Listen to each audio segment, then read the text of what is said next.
What's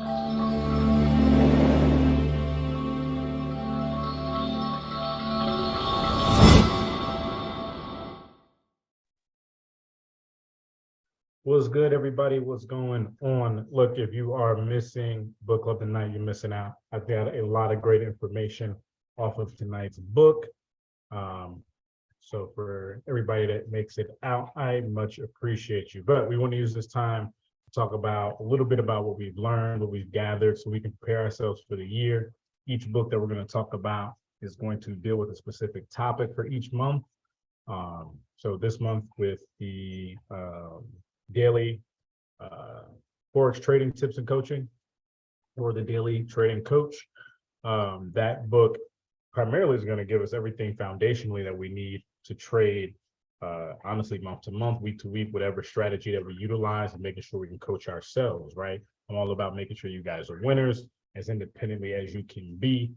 So, we're not having to rely on me, because that's going to hinder you as a trader and being able to take care of yourself and your family on your own. So that's how we're going to flow, right? That's how we're going to get y'all set up from the beginning. So for me, I got into lesson 1, lesson 2, 3 and 5, and then 15 and 18 had some heavy hitters that I'm going to definitely want to talk about. I want to thank Chris for joining me tonight and speak about some of the things you might have learned, bro. Yeah, so for me, a lot of it was like reaffirming and reassuring, Mm-hmm. because it's easy to see something and not really take it all in. But then when you have something there to explain it to you, it makes a difference, especially when you can reflect back on it. Like, you know, at when I first started my training journey, um, I was at my best when I was able to make it to the gym every morning. It was like wake up, went straight to the gym. And Mm-hmm. then when I was sitting in the gym after the workout, when I was either in the sauna or the hot tub, Lifetime Fitness things, I Mm-hmm. would be reading. I would be reading, trading, reviewing techniques, looking at chart patterns and stuff. And that's when it was working best for me, because I had that consistency, and then my state of mind was improving, not only my mind but physically as well. Right, right. That's beneficial, man. And once you can identify it, you can know, what type of environment works best for you to stay consistent. Right, absolutely. And like I said, lifetime things. I could do like my whole self-improvement routine right there, because like you got like the cafe area. You can just go sit Mhm. down with the laptop and chill out real quick. Ain't nobody gonna bother you It's a right after the vibe. workout. Yeah, like you just chilling. Yeah, And man. and it made it easier, just to be out the house. For me personally, just to be out the house when I did my studying. Right. You want complete focus, no interruptions. You can make the money you need to make how you need to make it, and not clutter your mind with extra things you got to do. So that you're not paying attention or missing, opportunities that are presenting, and then not hitting your setups. Yeah. But yeah, them first 2 or 3 chapters was real good. It was real assuring. It kind of sucked to actually know, like, man, I actually know everything I need to do. I just need to execute it. Like, stop making excuses, stop finding reasons not to do stuff, or stop over or underestimating my abilities, and really just to draw out the habits and the patterns that I need to Yeah, be a successful trader. yeah, yeah. It puts you in that place too, because I know I'm heavy into that phase right now. I'm going hard and making sure I follow my responsibilities, because at some point you do have to treat it almost job like to yourself. Like, you got to be your own boss. You got to be able to direct yourself to do the right things that you're supposed to do when you're supposed to do them, and then also direct yourself not to do the shit that you're not supposed to be doing at all. Right. It's causing you problems. So that whole change of mindset has been a big presence for me, at least the last year, is understanding that, like, yeah, there is a freedom aspect ratio to this, outside of the time that you got to do what you got to do on the chart. Right, because you still got to take care of business. Like Right. you can very much, be a successful trader and be a career trader, but it's a different type of business to take care of. And I think where a lot of people get caught up at, they just be like, "Oh, it's a mobile ATM. You want to see how to turn your phone into an ATM," but then they don't tell you about like the learning curve, the hard parts, the tricks, the things that come with the experience in the trade, and that can be Right. intimidating. And somebody, Right. you just got somebody telling you, download this app, email your ID to these people, load up your account, and then and Exactly. you You're get a blowing accounts left and right. You don't even understand why. right, Using all the technical things. But the first thing I learned is, well, one of the first things I learned is 20% of this is the technicals. 20% of this is all the chart work that you put in, all the understanding candles and all that stuff. That's literally 20%. Everything else is mindset. What you think about yourself, how you feel during your trades and stuff like that. That's gonna cause you to make, errors and stuff. You got to get that down pat. A whole lot of discipline. right, for sure. And Mhm. like, and that's really what stood out to me the most. It's like it's really not enough to know. Like you must apply. Like Bruce Lee said, Mhm. you Mhm. you just got to apply. You got to do it. You got to do it well. Right. No different than like, and I was listening to outside of this book, I was listening to a podcast that was talking about how traders are very much like athletes in the way that we do have to train, ourselves to be conditioned to do what we do week in and week out, without the emotional roller coaster, keeping ourselves under control, practicing, seeing these setup over and over again until you're sitting there shooting shots like, shooting threes like Steph. You know, Right. that's how you want to be on these charts. So that's going to take that discipline. But the thing that's beautiful is just like them, we don't have to hold back. We can, just like they get up and hit the court in the middle of the night, 2 a.m., 3 a.m., like Kobe would, we could, do those same things and behaviors to build our disciplines. However, we see our lives as traders is dependent upon what we do right now. So if we want to be like for me, my visions are getting up in the morning, taking my trades, doing my thing, make my money, being done, by lunch, and then spending the time with my family for the whole rest of the day and night is magical for me. So I'm implementing those things as I grow as a trader, saying, you know what, let me close my trading gap down to just my morning right now. I don't have to wait until I'm rich. I can do it right now as I'm building the stages.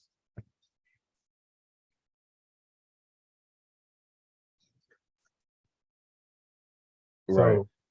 So uh a big part too for lesson one, when they were talking about setting goals, that's the thing uh, that I had to get under control. So this past year, I was big on learning, how to set my goals in a long-term fashion. Because for me, it's easy and short-term, right? I know what I'm gonna do in the next 5, 6, 7 days, maybe in the next 2 weeks.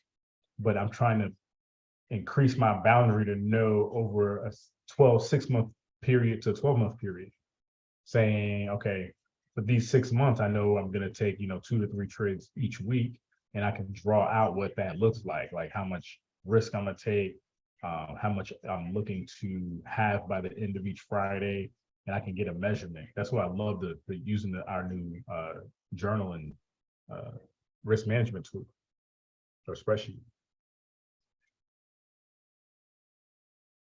Right. Like my goal for this year, I want I want a 7.5K trading account. Mm-hmm. I don't want to have to have just made 7.5K. I'm talking about what money that I withdraw, what money I put inside for other business. By December 31st this year, I want 7.5K to leverage. Word. So Word. that's my goal for the year. And then, mathing it out, how much do I need to make a month, so on and Mm-hmm. so forth, the pace that I need to take, and Mm-hmm. I can look back and adjust that throughout time, hopefully get ahead of it, before the later months come, because I don't want to feel like I'm racing the clock. I think that's a bad thing to feel like when you're trading. Most But definitely. just taking the trade, but then like on the second part, The second goal, I'll say 1B, is really just like showing up, because um the hardest thing about going to the gym is going. Once you get there, you're gonna do the workout. Most definitely. I've it's probably been one time in my life where I went to the gym and I didn't do the workout, and that's because I left my headphones. There ain't nobody trying to do that. Hell yeah. I was like, we just rested today because ain't no way. Pretty I'm much, I about, got to go back and pick them up. I can't do a whole hour without my headphones, man. yeah, ain't no way I'm about to be in here for 2.5 hours listening to this stock gym music. So Hell nah. Hell um it's just showing up. Even if even if you don't go as hard as you normally do, I think showing up is important and pacing yourself is important. yeah, it's gonna help you build them habits over time. And as you're attaining your goal, something to just add on this year. I was told probably in my second year is like every 30 days, like for 30 days, use a specific lot size. And then after that 30 days, check your progress and all that stuff. And then you should increase at least, 1 to 2 points up over time. And that'll help you, one, like you say, hit that goal a little faster and not put yourself in that over leveraged position. So if you're using a 0.05, by 30 days later, you should be, maybe 0.06, 0.07. You're just making progress up like that too. That's helped me Right. out. Yeah, that makes sense. But yeah, Lesson 2 for me talked a lot. I paid attention to little key things I picked up. Considering your ideals and values, thriving on purpose, and being meaningful to the things that matter to you without compromising yourself, right? Not compromising your ideas and your values, and the things that are important to you. So when I'm thinking of that, it puts me in a space of when I was uh, working and trading and learning and figuring it all out. And I worked in a place where I couldn't take my phone in the office on base. So I would have to try to get out during a break, every hour to 2 hours to try to go out and see, what updates are going on because I couldn't put MT4 in their computers and stuff. So, but I had to get to a point in my life. I had reached a point where I was like, I'm not prioritizing something that matters. My ideals and values say I want to live a certain way, and the track I'm on is slowing me down from making progression. As fast as I want to in this other field, in this thing that I feel like is going to give me the ability to live a certain way in a short amount of time than waiting till retirement. So I had to reach a point. I had to reach a point where I had to put myself above, what they needed me to do during the time I had made some transitions so I can get out of that department and get into a place where I felt like, okay, I can handle work and I can handle trading, right? Making those adjustments is huge personally.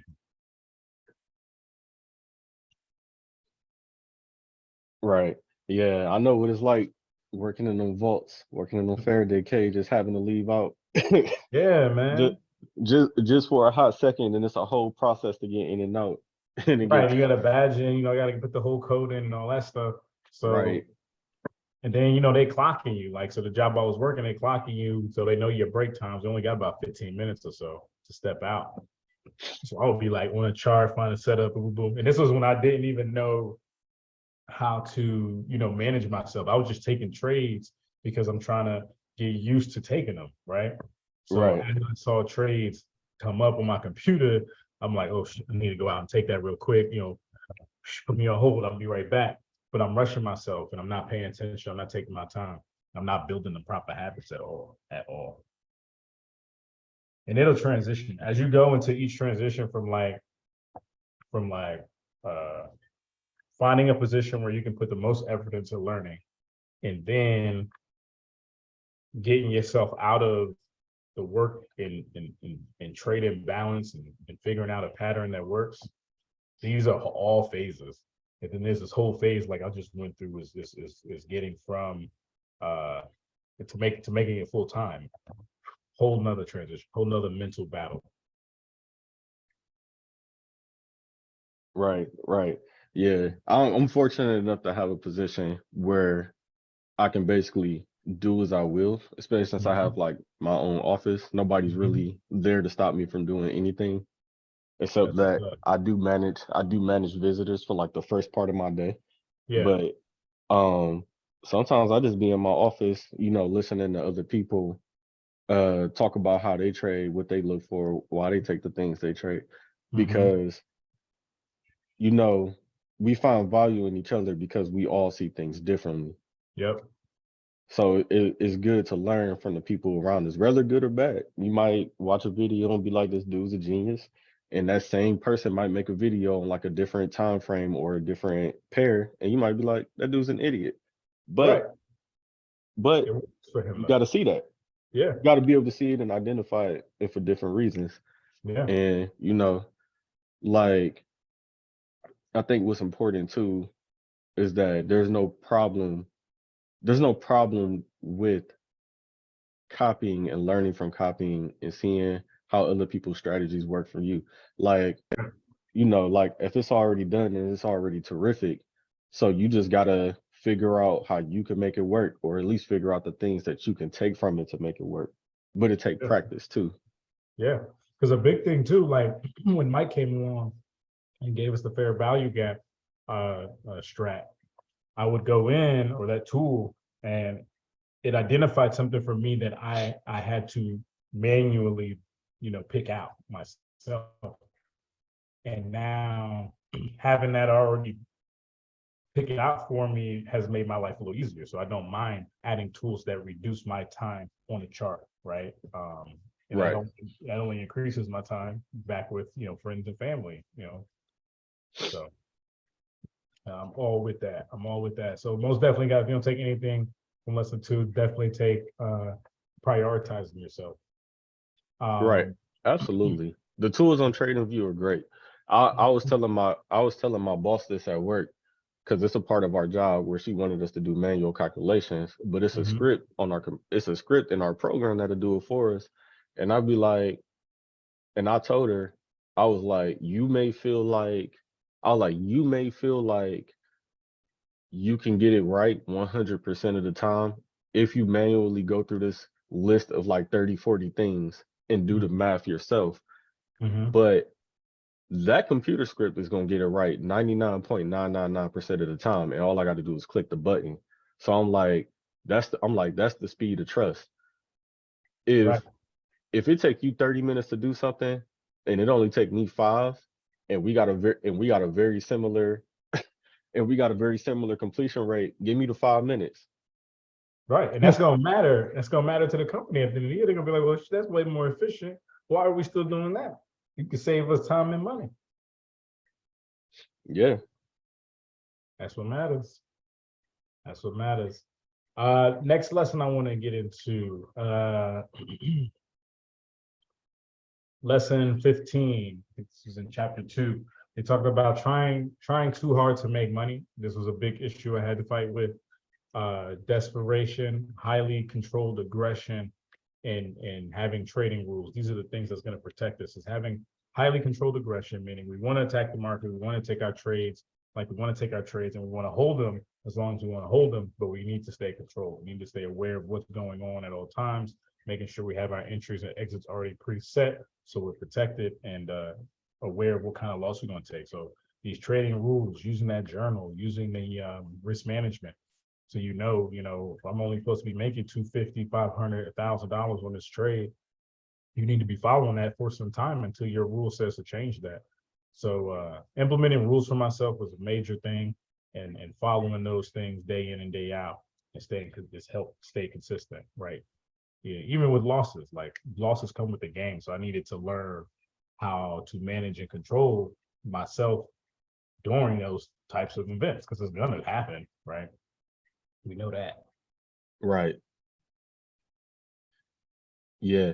And then um for me, I was looking at trading and like recognizing chart patterns and everything as a like not only as a means by which to make income, but I was also looking at it by means to work out and flex my mind and even flex my worldview. And like, Mhm. you know, if we talk about a lot of things non-trader related, whether it be politics or, you know, um, politics, sports, so on and so forth, Mhm. all of the stuff has a pattern. Definitely does. History has a pattern. You don't have to be like a genius to recognize some of the patterns around you. There are no new patterns underneath the sun. I tell Yep. people all the time, there are no new patterns underneath the sun. They might Yep. sound different, they might look different, but they Yep. aren't. So like So when you're you paying can think, attention. yeah, when you can think like that and you can see patterns and you have pattern recognition, you get so much more out of studying charts because Yeah. you can apply the ups and downs that you see in charts to just about anything. Everything. Everything, man. When it comes to family, when it comes to, dealing with your kids and maybe problems in your relationships, your friends, uh, work related things, like it's gonna give you a whole nother view. Like if I had the numbers, and this is what crazy because like math is like such a dynamic thing. Like if Hmm. I had the exact numbers, if I wanted to break it down, I could draw you a chart pattern of how efficiently Steph Curry was shooting the ball up until he broke the 3-point record, the pullback, and then the recovery. And you Yep. can make it look like a chart. Yep. And get the whole pattern breakdown. Yeah. Yeah, man. It's a great skill to have. It's a great skill to have. So I look at it as not only a means as a secondary income, but as a means of understanding the world around me. Hmm. And that is important. I had a friend a while ago that wanted to get into trading, like Yeah. back right after Corona hit, Yeah. and he like, I lost my job. I need to do this to make money and to pay rent. I was like, that's a bad way to get into trading. Right. Right. It really is. It really is because you're gonna force yourself to have to be dedicated, and like I was saying, you're gonna be desperate to make the money. So every trade is gonna be emotionally attached. And now, if it doesn't happen, now you all depressed and sad and angry because you got to make rent. Right. I'm like, Sure. it just can't be that way. You got to be to a degree indifferent in your results. Right. Right. Because Because you the got to put goat, some time and effort into the learning. You can't just hop in and be like, "Oh, I'm about to make money this month," if you don't even have the, at least, to be honest. And this is what I was told in the beginning. I'm sure I've talked about this before, but I was told to have 5 grand if you want to really trade seriously. You take yourself 100% serious because you're going to make, hundreds, or thousands of dollars per trade. We're talking about now bills paying money, but you got to learn to manage that type of account, right, patient and stuff like that. So yeah, she should wait, learn to save, learn to create storage. If I don't give you guys any advice, if you haven't watched the Grant Cardone video that I have posted in educational materials long time ago, you should see it in there. And he talks about how you should be putting away the money over time to then utilize it as an investment vehicle, right? Um, so if you can calculate it out, it's going to take you the next 3 to 6 months to put away the money for you to be able to trade. You got to put that time in to learn until you get to that point. Practice with demo accounts, and then when you got the 5 grand, you didn't practice with so many 5K accounts, or at least one the entire time, that you're ready by the time you're about to go live. right, Yeah. right. And I don't think, and what I think the problem is, even for myself, and I Mhm. say this learning from myself, Mhm. like people don't understand that things take practice. Everything that we do in life take practice. I'm a new father. I watched my son practice crawling until he got it right. Now he Mhm. crawls like he know how to do it his whole life, given he's only 9 months. But it's practice. Same Right. thing with standing. He just started standing up without balancing, without holding anything and balancing and standing straight Congrats. up. But Congrats. thank you. But guess how many times he stood up and fell? Guess how many times he stood up by grabbing something? Yeah. And it's so easy nowadays to fail and be like, I'm gonna just move on to something different because I don't have the intrinsic talent. We forget that when we started off, we didn't have any intrinsic talents. Right. It was, hey, I gotta babble until I can talk. I gotta use one word until I can use two words. You know? Like the stop loss. What's that again? Like Yeah, I don't even know these terminologies. Yeah, right. and it's harder for adults. It's much, much harder for adults than it is for kids because there's so much embarrassment. Kids don't know what embarrassment is in the beginning. They just like, dude, I want to walk. And they're gonna keep Right. going until they do. Same thing with trading. You're gonna show up and do the things continuously until you win. And that's the moment your whole life changes. Your whole life changes. And for me, I'm all about moving expeditiously. Like T.I. would say, I'm trying to move expeditiously to the situation, to my destination, to how I'm trying to live my life. I'm trying to get there as soon as I possibly can. Uh, so for me, this was everything. I'm studying, I'm showing up every day as much as I can. I'm back testing, learning how to use all the tools as much as I can to benefit me. I'm going through, like you said, going through different podcasts and YouTube videos that talk about my specific tool so I can become a master at that tool. And then over time, eventually, you can't be stopped. And now money is irrelevant. Money becomes a source, just like oxygen, you know, just be breathing it. You'll be a better money manager than in one point. I didn't even think I was going to be making this point. We're hitting this on this topic tonight, as far as what I'm about to tell you, but for millionaires, what I'm told, that this is never about the money, it's about who you become. What it takes to become a millionaire is more important.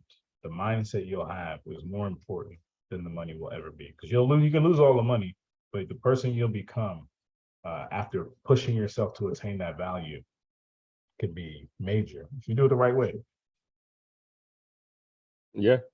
I mean, you're right, because at the end of the day, in the world that we live in, we Mm-hmm. prove things by duplicating them. Yep. And that's just simply it. Yeah, I can do that. We'll do it. Did it again. Did it again. Did it again. I heard motherfuckers saying they made hove. Made hove say, okay, so make another hove. Take another. Hey man, he got a point. He Right. got a point. And I ain't seen another since. And it's a lot Right. of people trying. It's a lot of people trying. But I can't even sit here and say I've got a thumb on anybody that's matching that level. Yeah. I mean, you gotta, run your race. That's what it is. Trading is so personal, it's so intertwined with who you are. At some point, you got to be like, all right, I'm taking this and I'm going to do this my way. And you're going to bump your head again until you get right. That's a whole nother phase. Once you hit that point, you're like, all right, you think you're confident that the market beat you up a little bit. You got to get back up. You're like, all right, I'm going to try again. It's going to happen. For some of us, it's not everybody. Everybody doesn't go have all the same experiences, but this is almost generally across the board what you're going to be dealing with. So, Yeah. hey In your man, own unique way. You just gotta show up for yourself. That's really what it is. You just gotta show up for yourself. yeah, you'll make it happen. And then 2-3 months from now, 6 months from now, we can all be having, different type of conversations. I know once we get back situated in OKC and stuff, I'm trying to book a little office space and have us come out and do awesome things once a week or something like that as we build up, as we get, bigger and better at this thing. So I'd like to see, Chris, I'm glad you're coming in and talking about, you want to step up, you want to show up and getting yourself in what I used to call as miracle position. You want to get in a miracle spot where good things can happen to you. That's showing up to the court every day, showing up to the field every day and doing what you got to do. And then the best of the best do them extra reps. They show up when they're not asked to, off time, stuff like that. That's what's going to make you an expert, a master. Right. Hitting your head against the wall until you figure out how to go around it. There it is. There it is. By any means necessary, man. By any means necessary.